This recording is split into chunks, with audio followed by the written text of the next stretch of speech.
This is a new one, right? Yeah. What is this one about? This song is essentially, I was in San Diego in the early 80s when I was in my 20s, and I'm at the beach, at a place called Mission Beach, and I'm leaning against a palm tree, and I had my other acoustic guitar, which I don't have anymore, and I'm watching the ocean, Pacific Ocean, come in and go out, and I'm listening to the pacing of it, you know?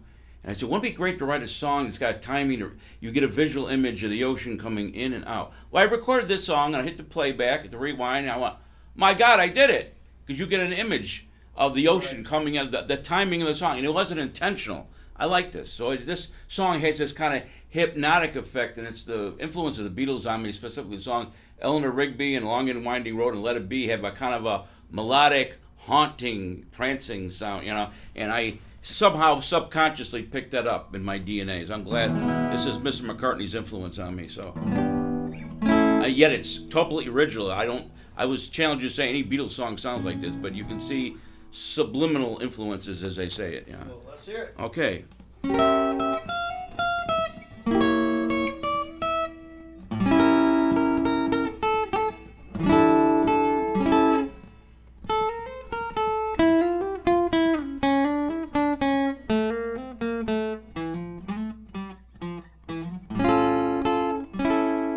I turned on the CBS TV network when I was 3 weeks shy of my 9th birthday in February 1964. I remember the day, February 9th.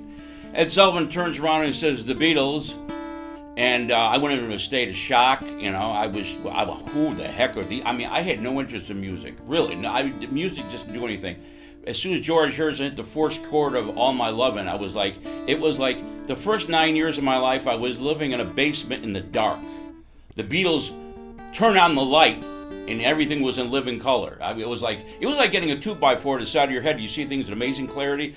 On February 9, 1964, I say my life changed at 8:16 p.m.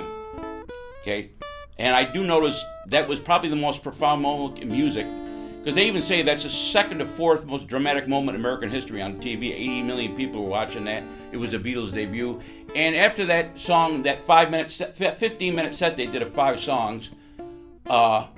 I recall guitar sales shoot up 1,117% in the United States. Okay, guitar was one of the least popular. The Beatles single-handedly made it. They made the 2 guitars, the bass and drum, successful. Other people, Buddy Holly died trying that. And they were the first recording artists to record their own music, okay, write their own lyrics. Nobody outside of Buddy Holly had done that, so I always say 8:16 p.m. is a profound moment in music. Guitar sales shoot up 11-17%, almost over 1,000%. Recording artists start writing their own lyrics and their own music. I mean, it was, and the guitar, that was a profound moment for me. And I started getting interested in guitar, so I spent 2 years going at my daddy going, Daddy, can you buy me a guitar?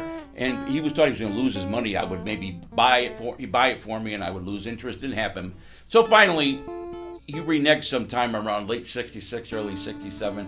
Right before I turned 12, I was 11 and a half, he buys me my first Gibson. And my mother, 6 months later, goes, you know, Ray, how you were worried about you'd buy it, he'd put it down, you waste your money. It's the complete opposite. He never puts it down.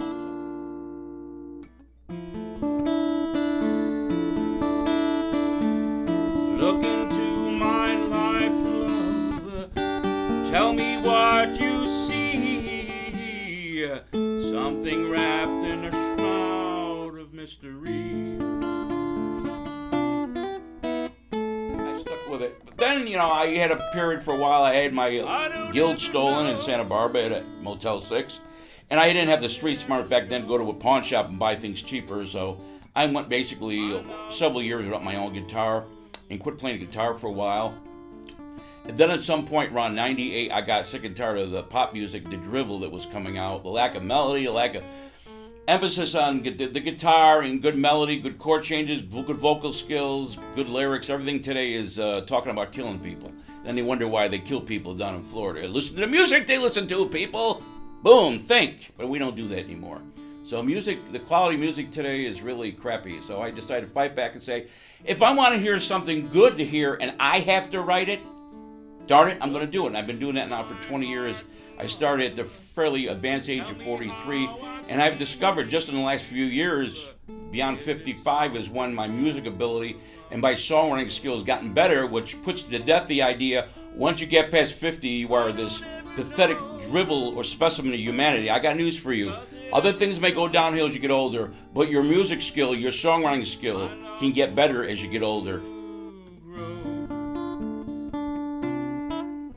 Well, what's really bothered me is a lot of times, sometimes I see people considerably less talented than I do. Now, I'm very bad at self-promotion, and I try to keep my ego in check, but sometimes I just see a lot of people less talented than me getting gigs, and I finally got my first gig in a year and a half, and it was nice to get my foot in the door. But the music profession, especially smaller cities like Utica, New York, maybe, or Jackson, Mississippi, is cliquish. You have to be part of a clique, and if you're not in a clique, it's like getting in a country club. If you want to go to some hot spot in town here, it's like getting into a country club. You know, getting a country club is different with membership. Guess what? Getting gigs is the same thing. It's like joining a country club. It's very cliquish. And it's got nothing to do with how much talent and ability you have.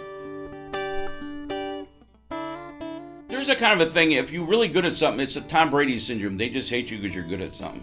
And there's still room for improvement with me, but I just feel like as a musician, I've gotten the short end of the stick, but I'm not the only one. It's just, believe it or not, in 1990, I went to bed one night. I dreamt I was on a train, and a ghost of Elvis comes to me and says, "Son, your career is on not a downward path. I know what it's like being that." He says, "You write a song about me, and your career will start to take off." And then we talked, and the next thing I know, he just vanished before my eyes. I woke up and went, "What the hell was that all about?" So I started writing a song about meeting him on a train. It took me 3 years. I kept toying with the tempo. I kept trying to do all different types of guitar parts. Sure, I put a lot of rockabilly guitar, a little. I just toyed with it. Finally, from February 99 to February 2002, I completed it and did it at Finian's. And the audience, to this day, that is the only song I've done the very first time, and I got a standing ovation from about half the people in the audience. I said, I've got something here. And I didn't even have drumming, you know what I'm saying? I said, I have got lightning in a bottle with this thing. So to this day, I'm wondering if Elvis from beyond the grave in my dreams has helped me out. To this day, I will never know that, but maybe the man upstairs has something to do with this. But that kind of like turned things around for me. So.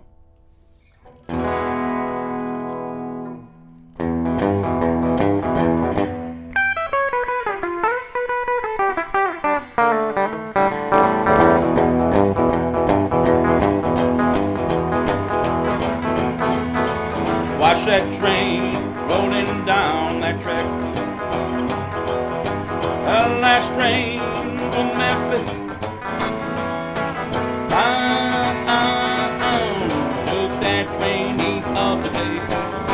That there goes the Elvis. He was riding on the train. Watch that train rolling down that track. Watch that train rolling down that track. Watch that train rolling down that track. He was on that train through Memphis town with me. Elvis was on that train through the midnight hour with me. He was walking that train through Memphis town with me. Watch that train rolling down that track.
Elvis was watching that train to the midnight hour with me. He was on that train to Memphis town with me. Watch that train rolling down that track.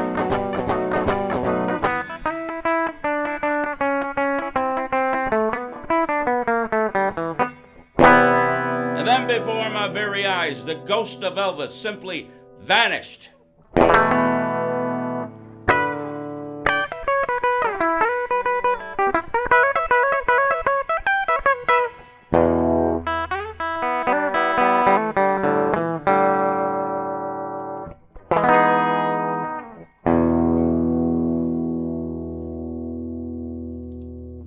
Still think the amplifier would be better, but you worry about it drowning me out and all that, so.